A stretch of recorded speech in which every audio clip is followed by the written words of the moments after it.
Howdy, and welcome to Cyber 3350, also known as cyber privacy.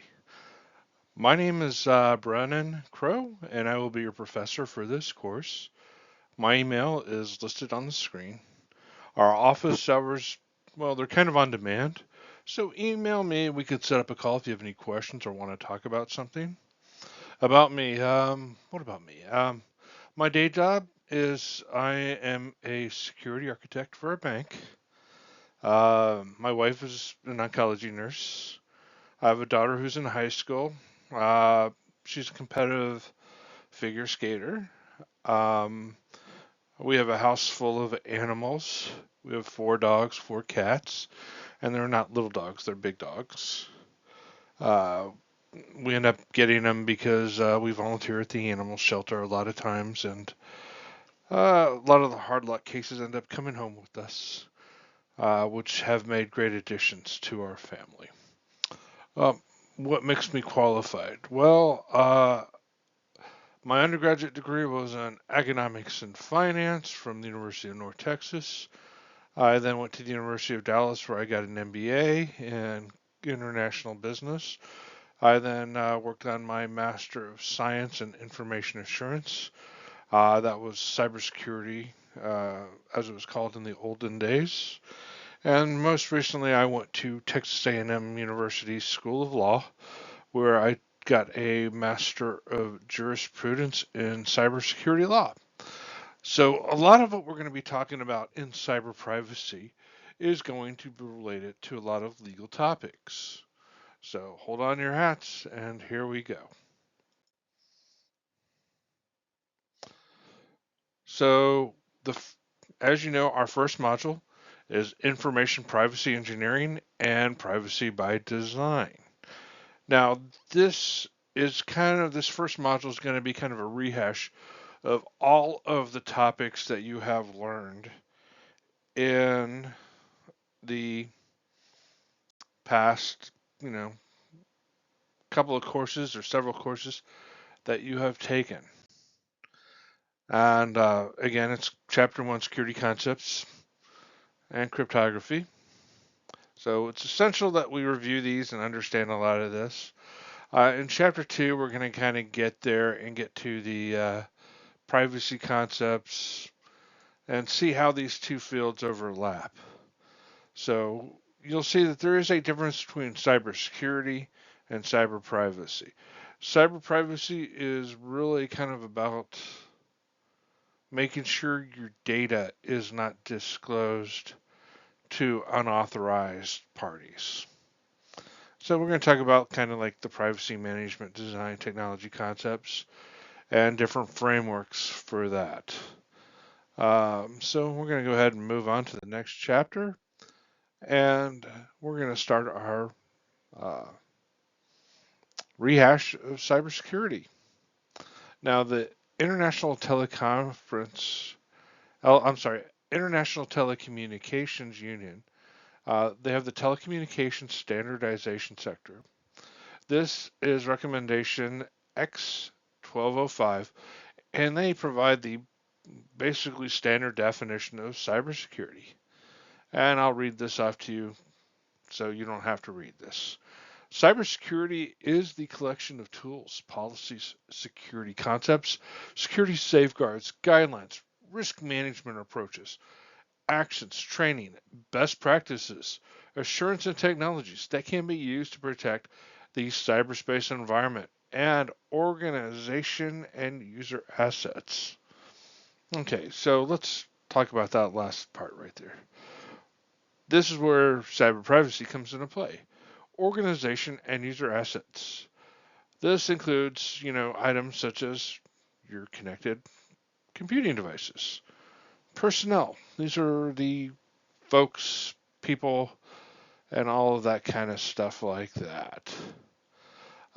We talk about infrastructure, which would include, as much as we like to think of it, not just your network and your data centers, but including physical security of your buildings and such like that to make sure that all aspects of security and making sure that there is proper protection of our assets there. And then we have application security, which are how do we provide our assets and all that to make sure that those are preserved and secured. And then we also have our telecommunication standards, which basically how we communicate online and how we talk. Do we talk using unencrypted communication venues or encrypted? Depends on what we're doing or how we communicate these days. Do we totality of basically it's the totality of anything transmitted or stored in our cyberspace environment. So anything that could be out there is there. Now, with the purpose of cybersecurity, it strives to ensure the attainment, maintenance of the security properties and users' assets uh, against the relevant security risks in the cyberspace environment. The general security concepts comprise the following, you know, what you've learned in the thing: confidentiality, availability, uh, integrity, uh, data authenticity, and non repudiation. These are some of the concepts that we need to have out there enabled for that. Now, if you don't recall, that's our CIA triad: confidentiality, integrity, and availability. All right, so I hope I don't have to rehash too much on that. But in case we do, let's break it down. We have some subsets. One of them is called information security, and that is the preservation of confidentiality, integrity, and availability of information. Additionally, we look at authentication, accountability, and non repudiation. Um, and it can be reliably involved, who's responsible for these things. Then we have network security, and this is the protection of networks and information from unauthorized modification, destruction, or disclosure that provide provision of assurance that networks perform their critical functions correctly without harmful side effects. All right. Yeah, so we secure our information. But what kind of harmful side effects can there be? Well, we can talk about delays in transmission and all that. Those can, be considered harmful if there is information that is delayed getting to you when timeliness really matters. So I'll give you a quick example. If network security were to bog down items, let's say information being sent to, um, I'll say stock trades, would having the stock price of something that happened 5 minutes ago be of use to you, or do you need to know what it is right now, whether you want to execute a trade or not? Because a lot of times you can have price valuations swing rapidly in those 5 minutes where, okay, I'll buy it all at $5, but then all of a sudden the price is now $100. Well, that can be something that could be harmful side effect. All right. So we're going to talk about confidentiality here. Okay. Confidentiality is also known as data confidentiality. This is the property that information is not made available or disclosed to unauthorized individuals, entities, or processes. The loss of confidentiality is the unauthorized disclosure of information. Integrity. This term covers two related concepts. The first one is data integrity. This ensures that the data, both stored and in transmitted packets and programs, are changed only in a specified and authorized manner. A loss of data integrity is the unauthorized modification or destruction of information. Next is system integrity. This ensures that a system performs its intended function in an unimpaired manner. free from deliberate or inadvertent unauthorized manipulation of the system. Availability. Now, this ensures that the system will work promptly and that the service is not denied to authorized users. A loss of availability is the disruption of access to or use of the information or an information system.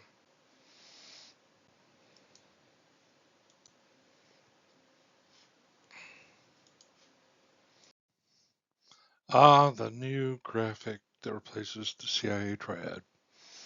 Well, the Pentagon, as we see it, is now the Information and Network Security Pentagon. We used to have the triangle, which confidentiality, integrity, and availability were the three sides. But we've added two more sides here: accountability and availability. These three concepts form what is often referred, the CIA triad there. And for example, NIST, which stands for the National Institute of Standards and Technology, standard FIPS 199, Standards for Security Categorization of Federal Information and Information Systems, lists confidentiality, integrity, and availability as the three basic objectives for information security for information systems. Now, the CI triad is well established. Many in the security field feel that the concepts need an additional components in there, and those are availability and authenticity. All right. The list that follows describes two of the more commonly mentioned additional security concepts. Authenticity. Now, this is the property of being genuine and being able to be verified and trusted. Confidence in the validity of a transmission, a message, or a message originator. This means that verifying that the users are who they say they are and that each input arriving at the system came from a trusted source. Next, we have accountability, the security goal that generates the requirement for actions of an entity to be traced uniquely to that entity. This supports non-repudiation, deterrence, fault isolation, intrusion detection, and prevention, and the after-action recovery and legal actions that might arise. Because truly secure systems are not yet a totally achievable goal, it must be possible to trace a security breach to a responsible party. Systems must keep a record of their activities to permit later forensic analysis to trace security breaches and or to aid in transaction disputes. Now we're going to talk about some of the challenges of information security. Now, information and network security are both fascinating and complex. These are some of the reasons. One, security is not as simple as it might first appear to be to the novice. The requirements seem to be straightforward. Indeed, most of the major requirements for security services can be given as self-explanatory and one-word labels: confidentiality, authentication, non-repudiation, integrity. But those mechanisms are used to meet those requirements can be kind of complex, and understanding them may involve rather subtle reasoning. For number two, in developing a particular security mechanism or algorithm, designers must always consider potential attacks on those security features.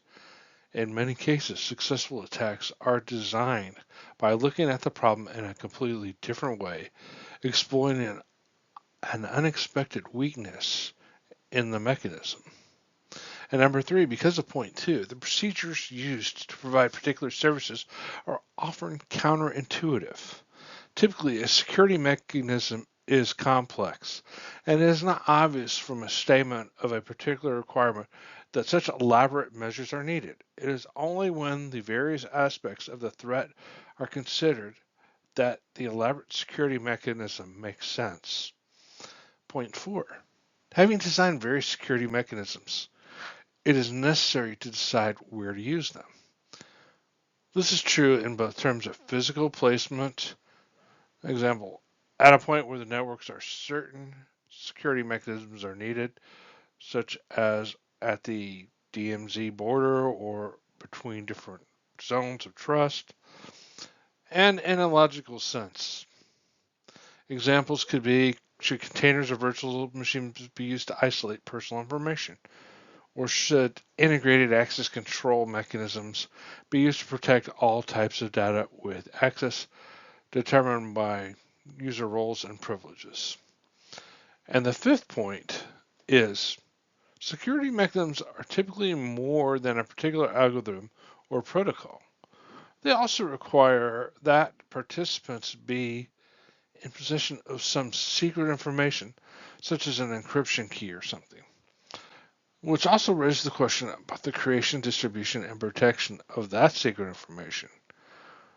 There also may be a resilience on communications protocol, whose behavior may complicate the task of developing the security mechanisms. For example, if the proper functioning of a security mechanism requires setting time limits on the transit time of a message from a sender to a receiver, then any protocol or network that introduces a variable or unpredictable delays might render such time limits meaningless. It is only worth mentioning here that security mechanisms are generally not secret, and indeed they may be open sourced. But secrecy is provided by maintaining the security of the encryption keys, such as discussed subsequently. All right, to continue on the challenge of cybersecurity, we'll move on to point 6. Information and network security are essentially a battle of wits between the perpetrator who tries to find holes and a designer or administrator who tries to close them. The great advantage that the attacker has is that he or she needs to find only a single weakness, while the designer must find and eliminate them all. Number 7. There's a natural tendency on the part of users and system managers to perceive little benefits from security investment until a security failure occurs. That means, why buy a fire extinguisher? Um, it's like saying, no, I don't need a fire extinguisher until you need to actually have to have a fire extinguisher. So a lot of people fail to put that expense in there, you know. So, number 8, security requires a regular, even constant monitoring, and this is difficult in today's short-term overloaded environment. Everybody is looking for short-term goals. So, number 9, security is still too often an afterthought to be incorporated into a system after the design is complete rather than be an integral part of the design process. I'm going to break away here and tell you a little anecdote. So, in my day job, this is what I do. I do security architecture reviews, and part of what we try and encourage them to do is integrate security into the design. And we say, hey, if you got a project coming up and you want to design it, let us review what you're doing and let us provide you insight and information on how we can make it even more secure going forward.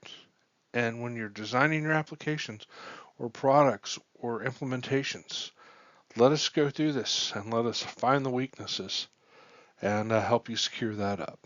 So that concept you might hear in your career is called secure by design. All right, number 10. Many users and even security administrators view strong security as an impediment to efficient and user-friendly operation of an information system or use of information. Now, I mentioned earlier that my wife is a nurse. You would not believe how many doctors that she works with that do not appreciate having to put a username and password in and you know, everything needed to access patient information or to provide orders, to show that A, it was them who logged that information in that case, or they needed to review it, you know. So they don't see it used. They say, it just slows me down during my day. So I hear those stories all the time about that. Now we move on to security attacks. The IT recommendation X800, Security Architecture for Open Systems Interconnection, defines a general security architecture that is useful to managers as a way of organizing the task of providing security. The OSI security architecture focuses on security attacks, mechanisms, and services. They can be defined briefly as follows. The security attack, which is any action that comprises the security of, compromises the security of information owned by an organization. Security mechanism. This is a process or a device incorporating such a process that is designed to detect, prevent, or recover from a security attack. And finally, a security service is a processing or communication service that enhances the security of the data processing systems and the information transfers of an organization. Security services are intended to counter security attacks, and they make use of one or more security mechanisms to provide the services. In the literature, the term threat and attack are commonly used, which have the following meanings. The threat is any circumstance or event that has the potential to adversely impact an organizational operations, including mission, functions, image, or reputation. Organizational assets, individuals, other organizations, or a nation through an information system via unauthorized access, destruction, disclosure, modification of information, or denial of service. Now remember, a threat is something that is potential, that is something that could happen. Now to differentiate it, we come to an attack, which is an active, it's actively happening. An attack is any kind of malicious activity that attempts to collect, disrupt, deny, degrade, or destroy information system resources or the information itself.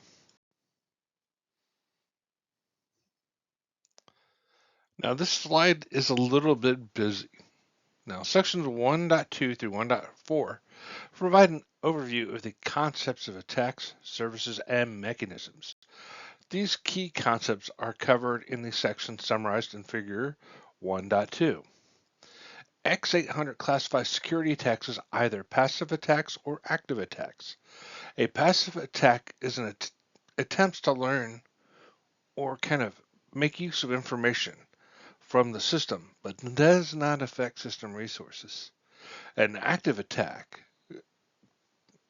attempts to alter system resources, attempts to alter system resources or affect their operation. As you can see, they are broken down into passive attacks and active attacks. Next, we have services, authentication, access control, data confidentiality, data integrity, non-repudiation, and availability services. And then the mechanisms that are associated with that are the crypto algorithms, the data integrity, digital signatures, authentication exchange, traffic padding, routing control, notarization, and access control. Passive attacks are in the nature of eavesdropping on or monitoring of transmissions. The goal of the attacker is to obtain information that is being transmitted. Two types of passive attacks are the release of message contents and traffic analysis. Now, release of the message contents.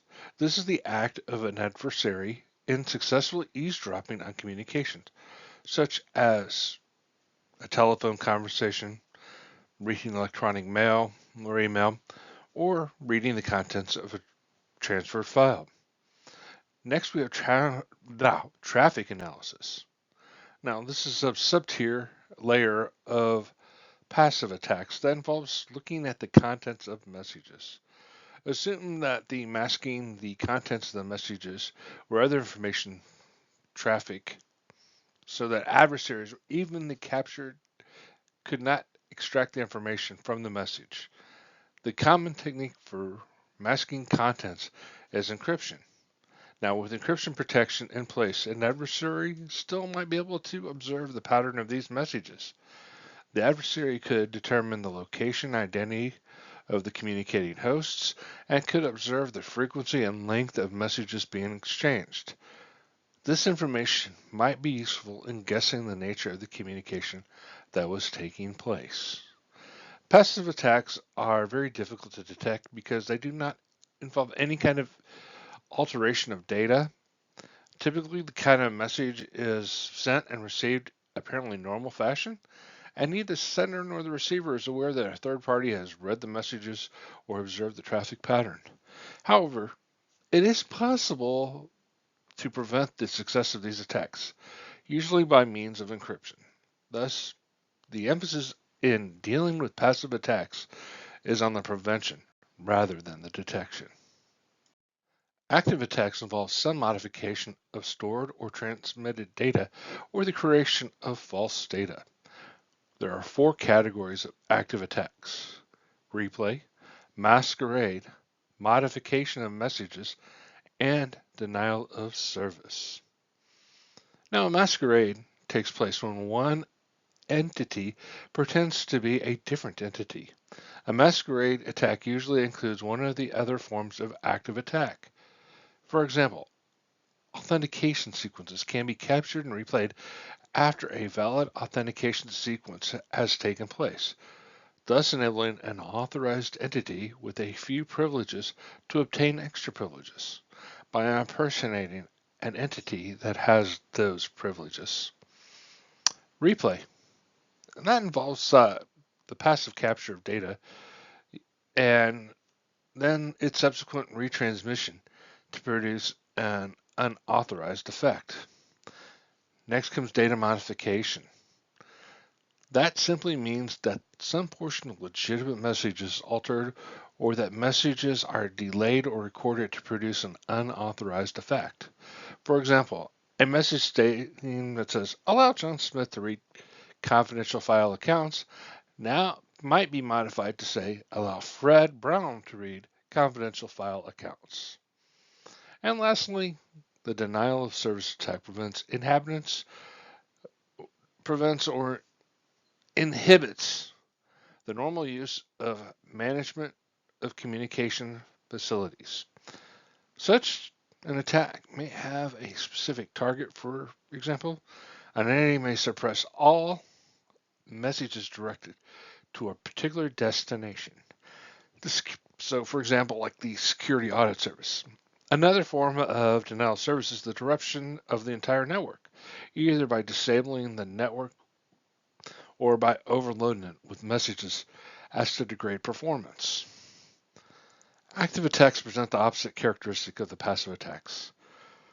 Whereas passive attacks are kind of difficult to detect, measures are available to prevent their success. On the other hand, it is quite difficult to prevent active attacks, absolutely, because the world requires so many physical protections of all IT systems, communication facilities, and all paths at all times. Instead, the goal is to detect them and recover from any disruption or delays caused by them, because the detection has a deterrent effect, but it may also contribute to prevention. Figure 1.3 illustrates the types of attacks in context of a client-server interaction.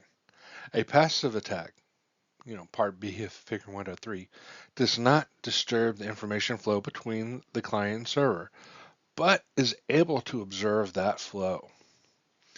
Now, a masquerade attack can take the form of a man-in-the-middle attack. So look at figure or part C in figure 1.3.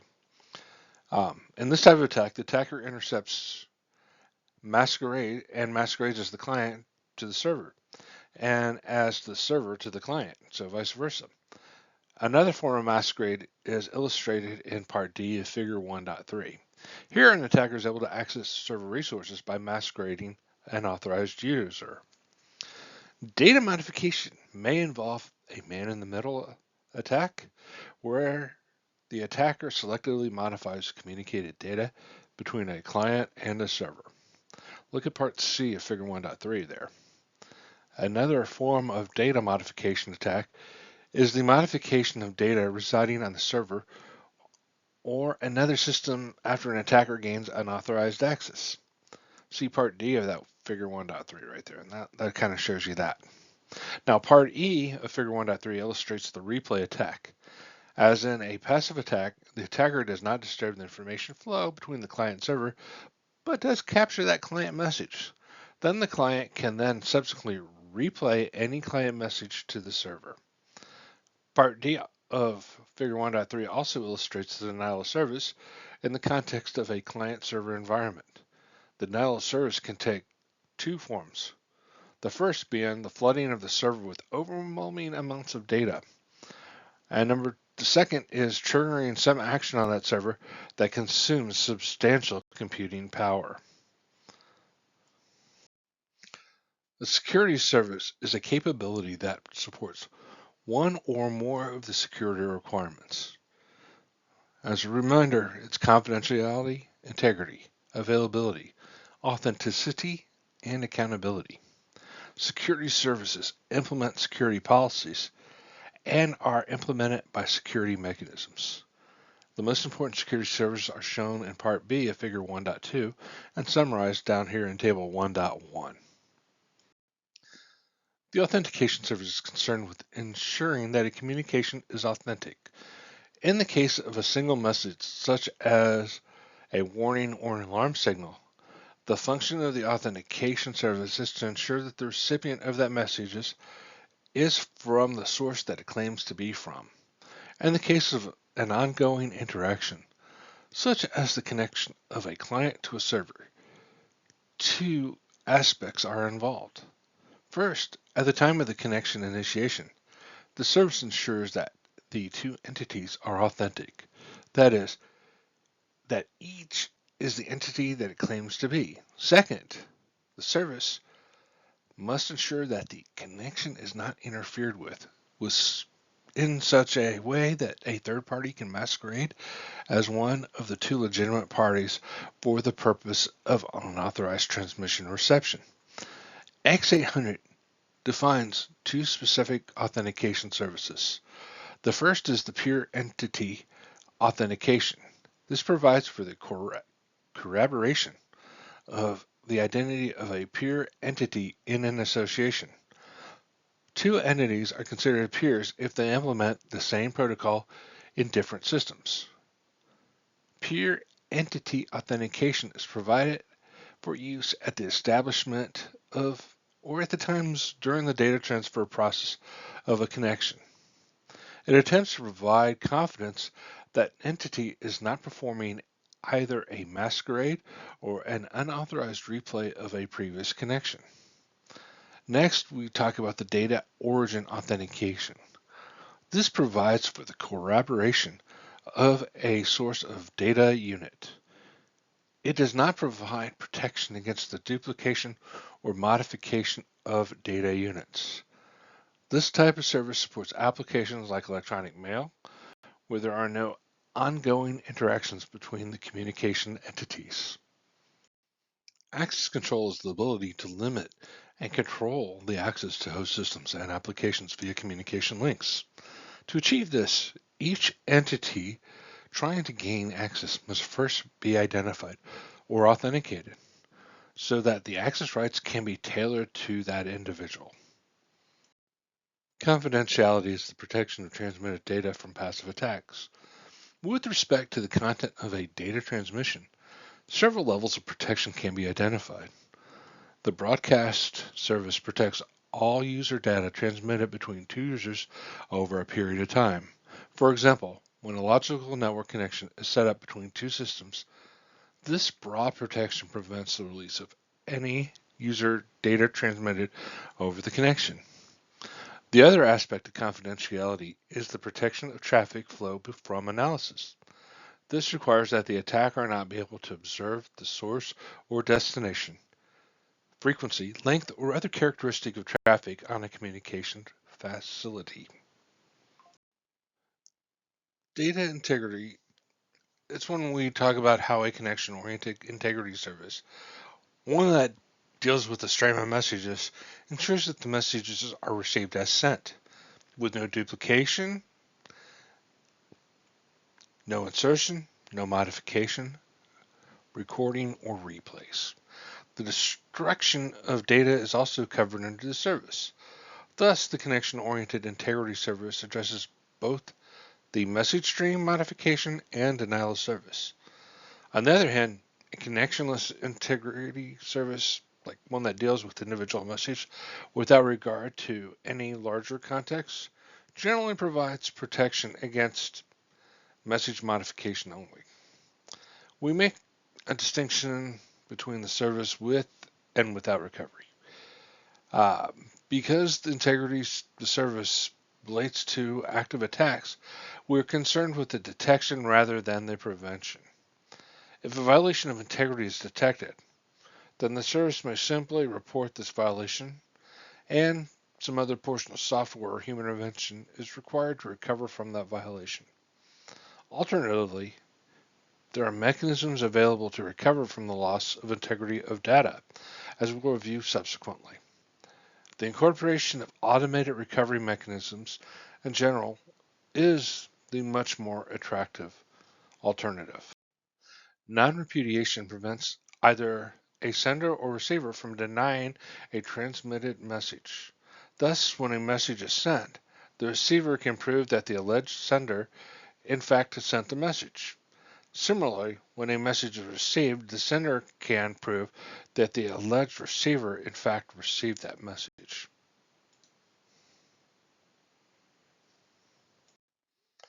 Availability means that a system or a system resource is accessible and usable upon deemed by a resource system entity.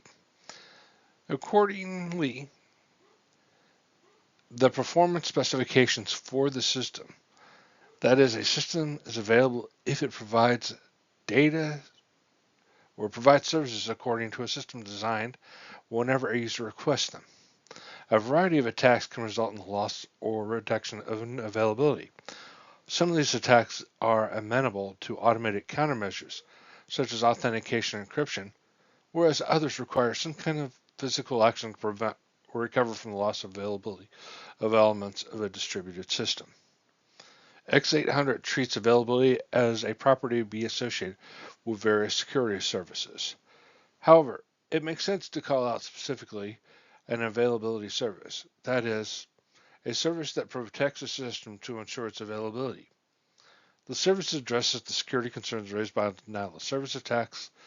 It depends on proper management of a control of a system resource, and thus depends on the access control of the service or other security services. For example, let's look at some other things out there. Network load balancers can distribute the load among a number of services. A content delivery network can be utilized, like say Akamai, that can distribute it uh, services and content around the globe so that, if one node is taken out, traffic can be redirected to another node so these systems are always available. If we go back and look at Part B of Figure 1.2, it lists the most important security mechanisms, which include cryptographic algorithms, which are shown in Section 1.5 through 1.9 that cover this topic. Data integrity. This category covers a variety of mechanisms used to ensure the integrity of a data unit or a stream of data units. Digital signature. This is where the data is appended to or a cryptographic transformation of a data unit that allows the recipient of the data to prove the source and integrity of the data unit and protect it against forgery.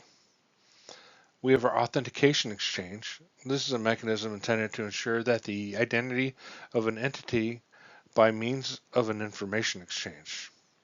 Now we have traffic padding, which is the insertion of bits into gaps in the data stream to frustrate traffic analysis attempts. Routing control.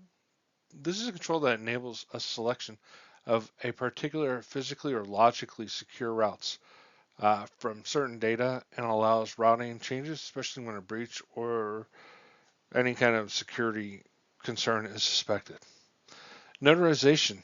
This is the use of a trusted third party to ensure that certain properties of data are exchanged properly. Now, access control.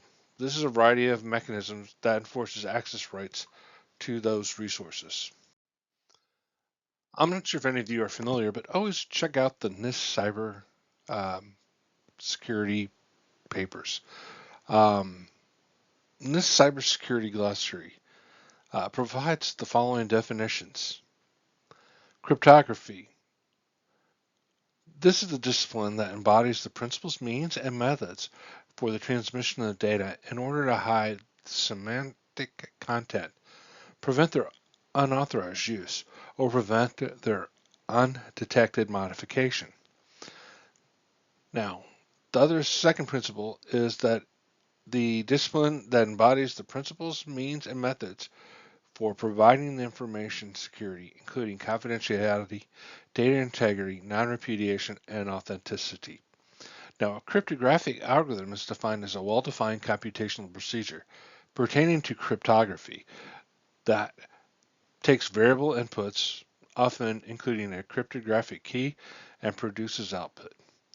Cryptography is an essential component in the secure storage and transmission of data and the secure interaction between parties. Sections 1.5 through 1.10 provide technical introductions to important aspects of the use of cryptography and cryptographic algorithms. For a more detailed treatment, see Cryptography and Network Security, Principles and Practice. Cryptographic algorithms can be divided into three categories, as illustrated in Figure 1.4 and described in the list that follows. Keyless, an algorithm that does not use any keys during cryptographic transformations. Single key is an algorithm in which the result of a transformation is a function of an input data and a single key known as a secret key. Two key. This is an algorithm in which, at various stages of the calculation, two different but related keys are used. This is referred to as the private key and the public key. Keyless algorithms are deterministic functions that have certain properties that are useful for cryptography. One important type of keyless algorithm is the cryptographic hash function. A hash is a function that turns a variable amount of text into a small fixed length variable called a hash value, hash code, or digest. A cryptographic hash function has the additional properties that make it useful as part of another cryptographic algorithm, such as a message authentication code or a digital signature. Now, a pseudo-random number generator produces a deterministic sequence of numbers or bits that has the appearance of as kind of being a truly random sequence. Although the sequence appears to lack any definitive pattern, it will repeat after a certain sequence length. Nonetheless, for some cryptographic purpose, this apparently random sequence is sufficient. Single key cryptographic algorithms depend on the use of a secret key. This key may be known to a single user. For example, this is the case when protecting and store data that is only going to be accessed by the data creator. Commonly, two parties share the secret key so that communication between the two parties is protected. For certain applications, more than two users may share the same secret key. In this case, the algorithm protects the data from those outside the group who share the key. Now, encryption algorithms that use a single key are referred to as symmetric encryption algorithms. A symmetric encryption, the algorithm takes input from some data to be protected and a secret key, and then produces an unintelligible transformation of that data. A corresponding decryption algorithm uses that transformed data and the same key to recover the data. For example, another form of single cryptographic algorithm is the message authentication code, or the MAC. A MAC is a data element associated with a data block or a message. The MAC is generated by a cryptographic transformation involving a secret key, typically a cryptographic hash function of the message. The MAC is designed so that someone in possession of the secret key can verify the integrity of the message. Thus, the MAC algorithm takes an takes input takes as an input a message, and a secret key produces the MAC. The recipient of that message plus the MAC can perform the same calculation on the message. If the calculated MAC matches the MAC accompanying the message, this provides assurance that the message has not been altered. Two key algorithms involve the use of two related keys.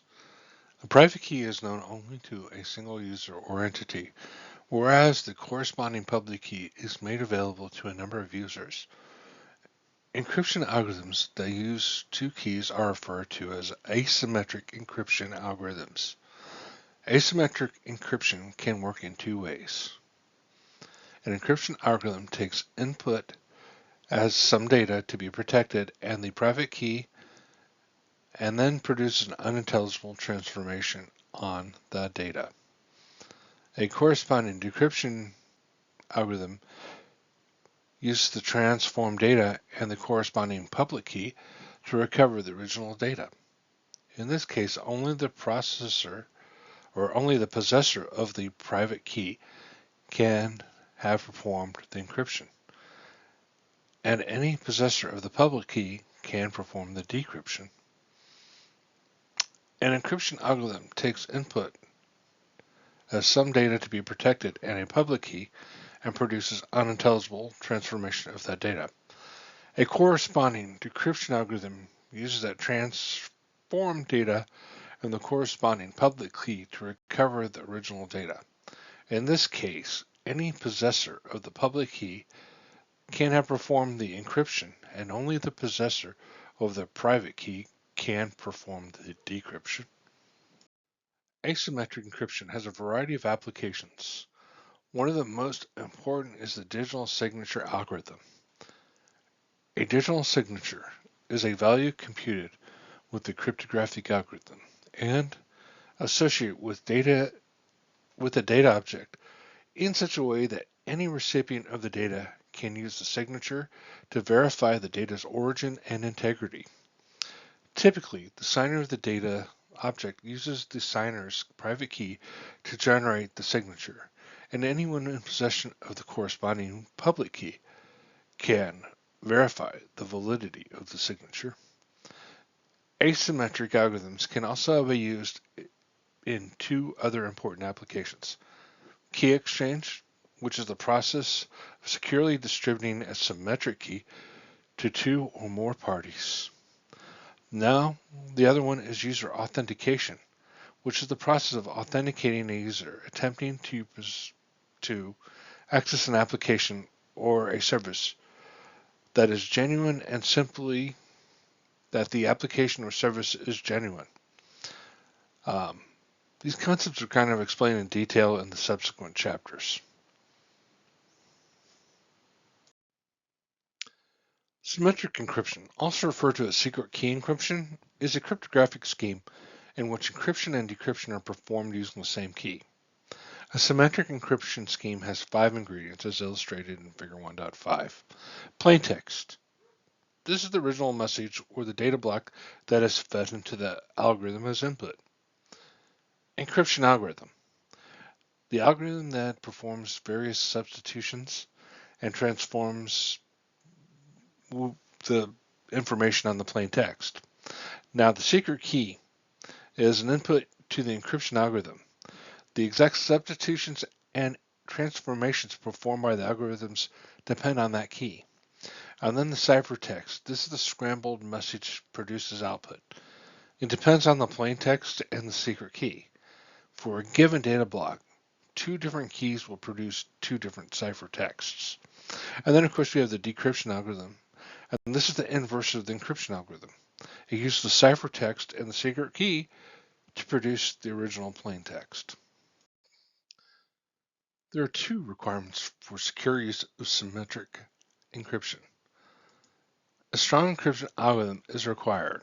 At a minimum, the algorithm should be able such that an opponent who knows the algorithm and has access to one or more of the ciphertext would be unable to decipher the ciphertext or figure out the key. The requirement is usually stated in a stronger form. The opponent should be able to decrypt the ciphertext or discover the key even if he or she is in possession of a number of ciphertexts together with the plain text produced by each ciphertext. Now, the sender and receiver must have obtained copies of the secret key in a secure fashion and must keep that key secure. If someone can discover the key and knows the algorithm, all communication using this key is readable. The generation and distribution of secret keys are essential elements of symmetric cryptography scheme. Typically, a key generating algorithm generates a random number and derives a secret key from that number. For two parties to communicate, there are a number of possibilities for key distribution, including 1. The party generates the key and securely transfers it to the other party. The two parties engage in a secure key exchange protocol that enables them to jointly generate a key known only to the two parties. Now, a third party generates the key and securely transfers it to the two communicating parties. Figure 1.3 illustrates the first alternative. One way to establish a secure channel of a communication is if the two parties already share an older secret key. And that the party generates the key can encrypt the new key with the older key. Another alternative is the use of a public key cryptography to encrypt the key. Public key cryptography is discussed subsequently.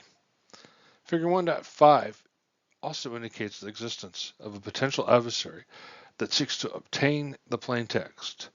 It is assumed that the adversary can eavesdrop on the encrypted data and also knows that the encryption and decryption algorithms were used. There are two general approaches an adversary can use to attack a symmetric encryption scheme. One approach is cryptanalysis. Cryptanalytic attacks rely on the nature of the algorithm plus perhaps some knowledge of the general characteristics of the plaintext or even some simple plaintext ciphertext pairs. This type of an attack exploits the characteristics of the algorithm to attempt to deduce a specific plaintext or to deduce the key being used. If an attack succeeds in deducing the keys, the side effect is catastrophic. All future and past messages encrypted with that key are compromised. Now, the second method, known as the brute force attack, involves trying every possible key on a piece of ciphertext until an intelligible translation into plaintext is obtained. On average, half of all possible keys must be tried to achieve success.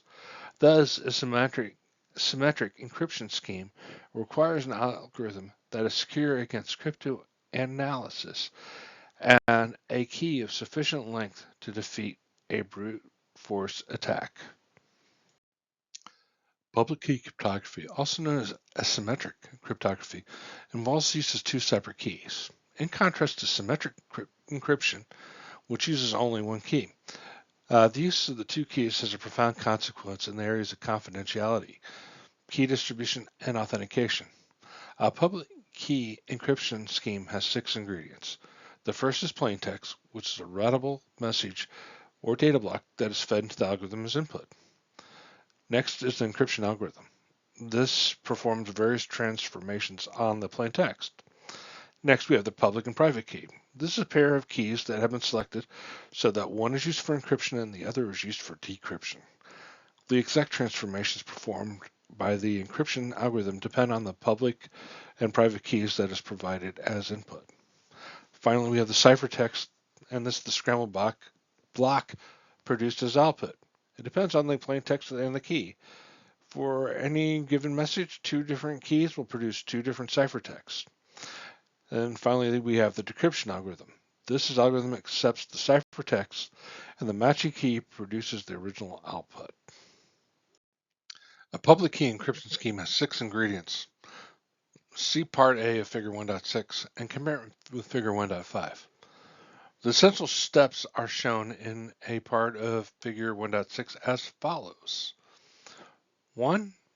Each user generates a pair of keys to be used for the encryption and decryption of messages. 2. Each user places one of the two keys in a public register and another accessible file. This is the public key, and the companion key is kept private. As part of Figure 1.6 suggests, each user maintains a collection of public keys obtained from others. So, number 3, if Alice wants to send a confidential message to Bob, Alice encrypts the message using Bob's public key. And 4, when Bob receives the message, he decrypts it using his private key. No other recipient can decrypt the messages because only Bob knows Bob's private key.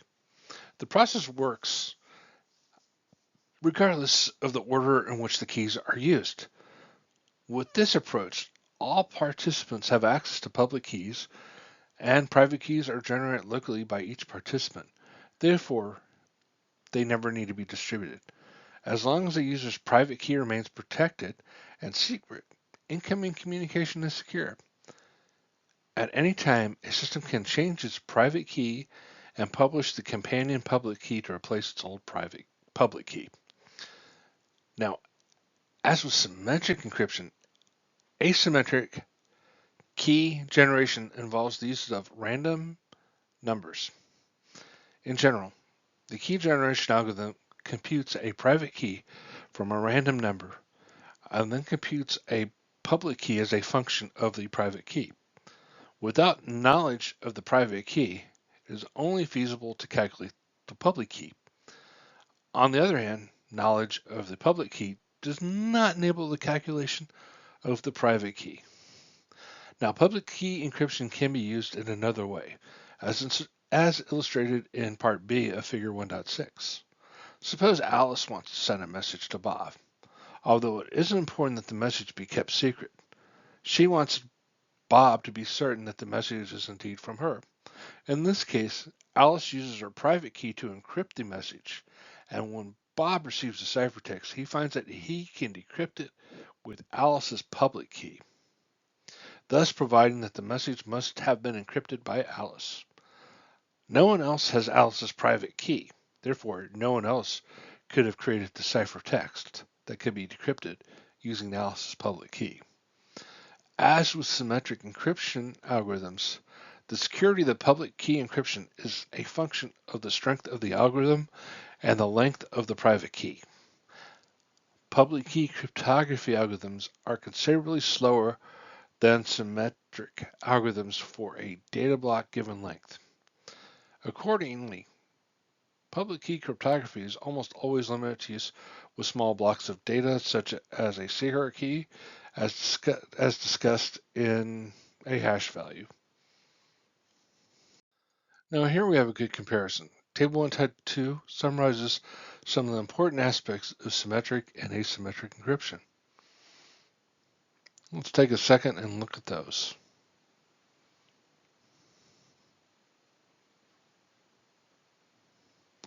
Go ahead and pause the video and start it up again when you're ready to move on. A hash function takes an input of arbitrary length and maps it to a fixed length data block that is typically shorter than the input data block. There is therefore a many-to-one function, that is, multiple input blocks produce the same output. The output is known as a hash value or a hash digest. A cryptographic hash function, also known as a secure hash function, is a hash function with specific properties that are useful for various cryptographic algorithms.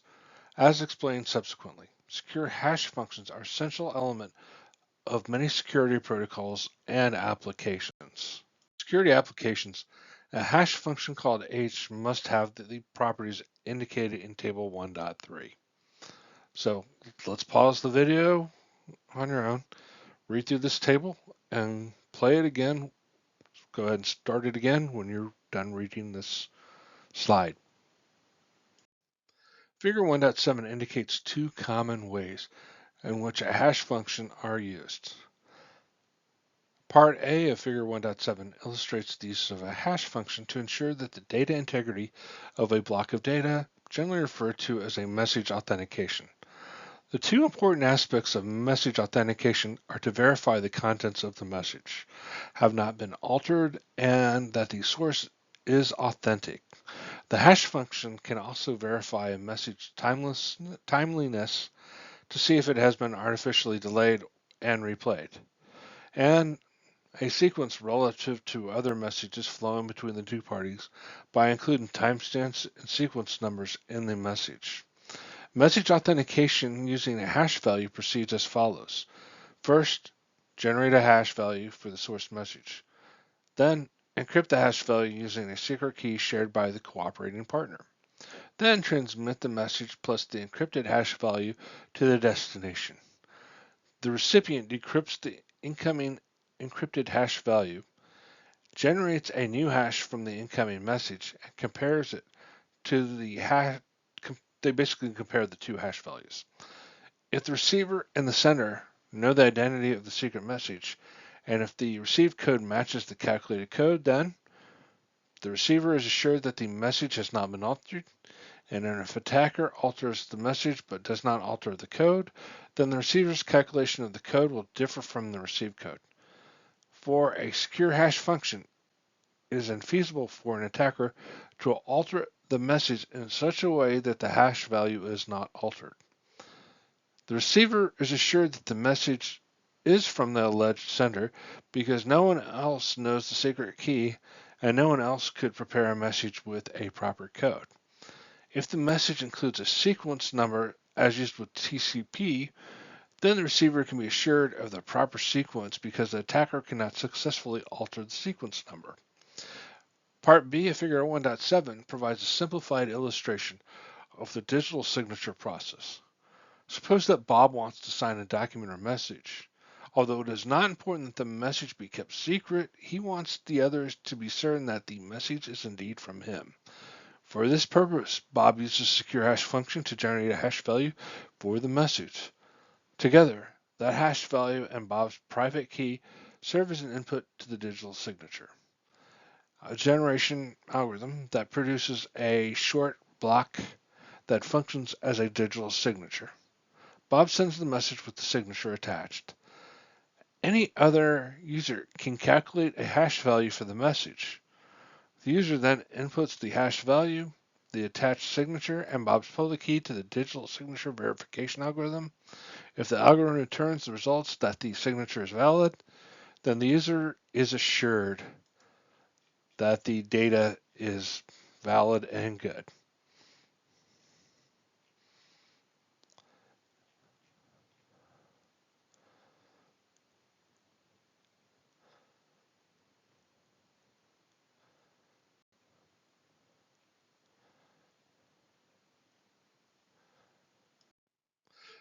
NIST FIPS 186-4 Digital Signature Standard defines a digital signature as follows.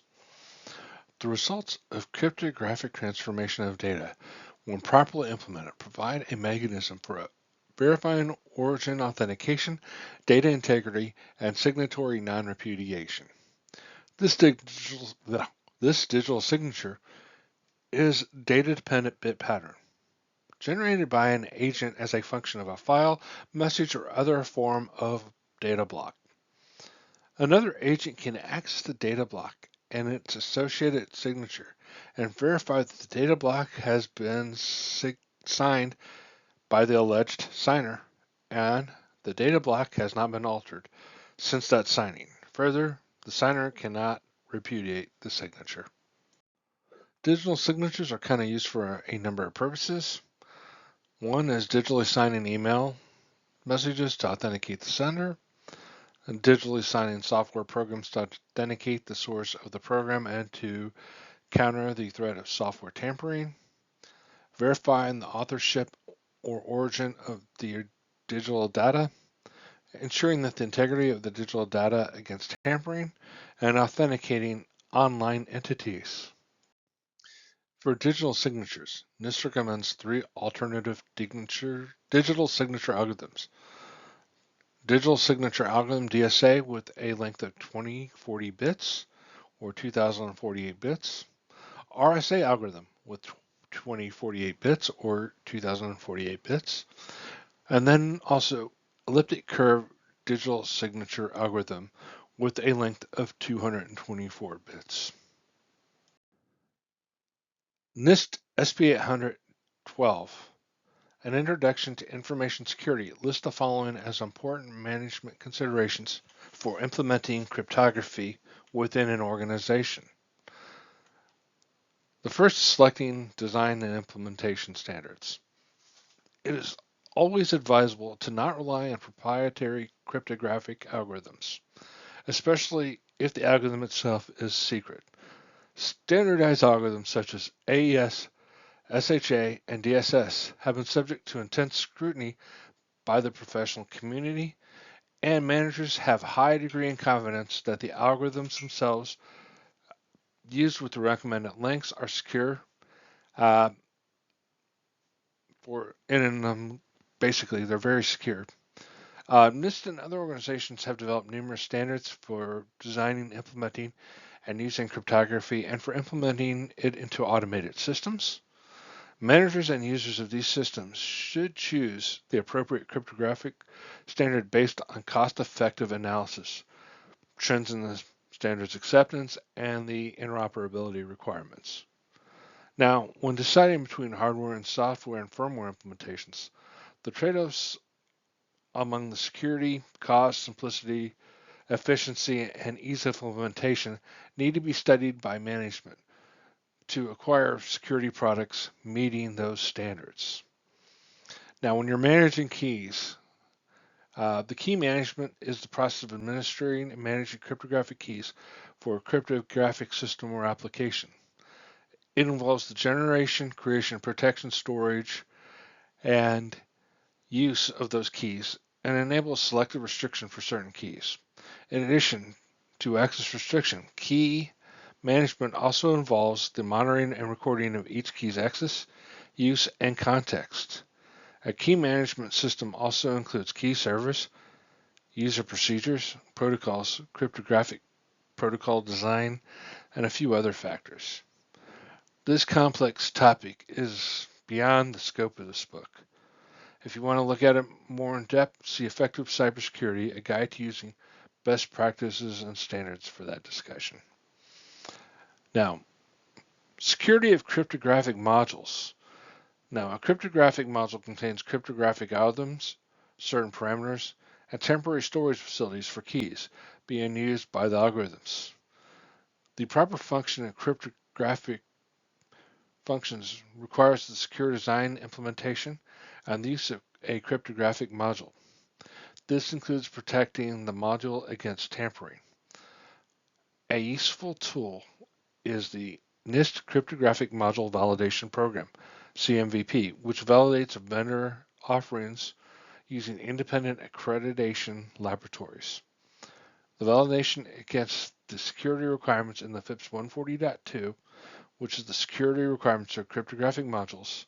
FIPS 104.2 provides a detailed set of requirements at 4 security levels against each different hardware vendor, firmware, and software offerings that can be evaluated. And these are mainly go for HSMs out there. And HSM stands for Hardware Security Module. Public key certificates. Well, a public key infrastructure, or PKI, supports the distribution and identification of public encryption keys, enabling users and computers to both securely exchange data over networks, such as the internet, and each verify the identity of the other party. A PKI is used to bind public keys to entities, enable other entities to verify public key bindings, revoke such bindings, and provide other services that are critical to managing keys. A public key certificate is a set of data that uniquely identifies an entity. The certificate contains the entity's public key and the other data and is digitally signed by a trusted third party, basically called a certificate authority, thereby binding the public key to the entity. Public key certificates are designed to provide a solution to the problem of public key distribution. Typically, in a public key scheme, multiple users need to have access to the public key of a given entity. Say, we'll call it A. Whether to encrypt data to send to A or to verify a digital signature signed by A. So each holder of a public-private key pair should simply broadcast its public key for anyone to read. The problem with this approach is that it would be very easy for, say, attacker X to impersonate A and to broadcast X's public key improperly labeled as A's public key. To counter this, it would be possible to set up some trusted central authority that would interact with each user to authenticate and then maintain a copy of A's public key.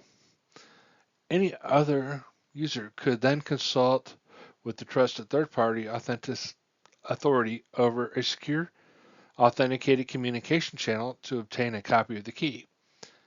It would be clear that this solution would not scale efficiently. An alternative approach is to rely on public key certificates that can be used by participants to exchange keys without contacting a public key authority, in a way that is reliable if the keys were obtained directly from a public key authority. In essence, a certificate consists of a public key plus an identifier of the key owner, and the whole block is signed by a trusted third party. Typically, the third party is a certification authority, so otherwise we call them CAs for short, such as a government agency or a financial institution. That is a trusted user by the community. Now, a user can present his or her public key to the authority in a secure manner and obtain a certificate. The user can then publish the certificate. Anyone needing this user's public key can obtain the certificate and verify it as valid by way of the attached trusted signature. A participant can also convey the key information to another by transmitting the certificate. Other participants can verify that the certificate was created by the authority. Figure 1.8 illustrates the overall scheme for generation of a public key certificate. The certificate for Bob's public key includes unique identifying information for Bob, Bob's public key, identifying information about the CA, and the certificate information such as the expiration date. This information is then signed by computing a hash value of the information and generating a digital signature using the hash value and the CA's private key. Bob can then either broadcast the certificate to other users or attach the certificate to any document or data block he signs. Anyone who needs to use Bob's public key can be assured that the public key contained in Bob's certificate is valid because the certificate is signed with the trusted CA. The standard ITU-T X509, which is the directory public key and attribute certificate frameworks, has universally been accepted by formatting public key certificates. These certs are called X509 certs. Now, a PKI architecture defines the organizations and interrelationships among CAs, PKI users. PKI architecture satisfy the following requirements. Any participant can read a certificate to determine the name and public key of the certificate owner. Any participant can verify the certificate originated from the certification authority and is not counterfeit. Only the certification authority can create and update certificates, and any participant can verify the certificate is currently valid. Now, essential components of PKI architecture. One is the end entity. An end user, a device, such as a router or server, a process, or an item can be identified in the subject name of a public key certificate. Entities can be the consumers of PKI related services, and in some cases, providers of PKI related services. For example, a registration authority is considered to be the end entity from the point of view of the certification authority. Now, the certification authority is trusted by one or more users to create and assign public key certificates. Optionally, the certificate authority may create the subject's keys. A CA digitally signs a public key certificate, which effectively binds the subject name to the public key. CAs are also responsible for issuing certificate revocation lists. A CRL, which is a certification revocation list, identifies certificates previously issued by the CA that are revoked before their expiration date. A certificate could be revoked because the user's private key is assumed to be compromised, the user is no longer certified by the CA, or the certificate is assumed to be compromised. Next, we have the registration authority. And this is an optional component that can be used to offload many of the administrative functions that a CA ordinarily assumes. The RA is normally associated with the end entity's registration process. This includes the verification of the identity of the end entity attempting to register with the PKI and obtain a certificate for its public key. Next, we have the repository. This is any method for storing and retrieving PKI-related information, such as public key certificates and CRLs. A repository can be an X500-based directory with client access via Lightweight Directory Access Protocol, LDAP, and it can also be something as simple as a means for retrieval of a flat file on a remote server via FTP or HTTP. Relying party is the final data point on here, the slide, and this is any user or agent that relies on the data in a certificate making decisions. Figure 1.9 provides typical architecture for PKI. Figure 1.9 illustrates the interaction of the various components. Consider relying party Alice needs to use Bob's public key. Alice must first obtain in a reliable, secure fashion a copy of the public key of the CA. This can be done in a number of ways depending on the particular PKI architecture and enterprise policy. If Alice wishes to send the encrypted data to Bob, Alice checks with the repository to determine whether Bob's certificate has been revoked. And if not, she obtains a copy of Bob's certificate. Alice then uses Bob's public key to encrypt the data sent to Bob.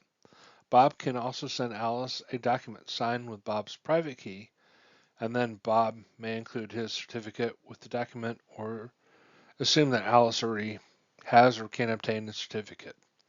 In either way, Alice first uses the CA's public key to verify that the certificate is valid, and then uses Bob's public key obtained from the certificate to validate Bob's signature. Rather than using a single CA, an enterprise may need to rely on multiple CAs and multiple repositories. CAs can be organized in hierarchical fashion, with the root CA that is trusted signing the public key certificates of subordinate CAs. Many root certificates are embedded in web service, so they have a built-in trust of those CAs.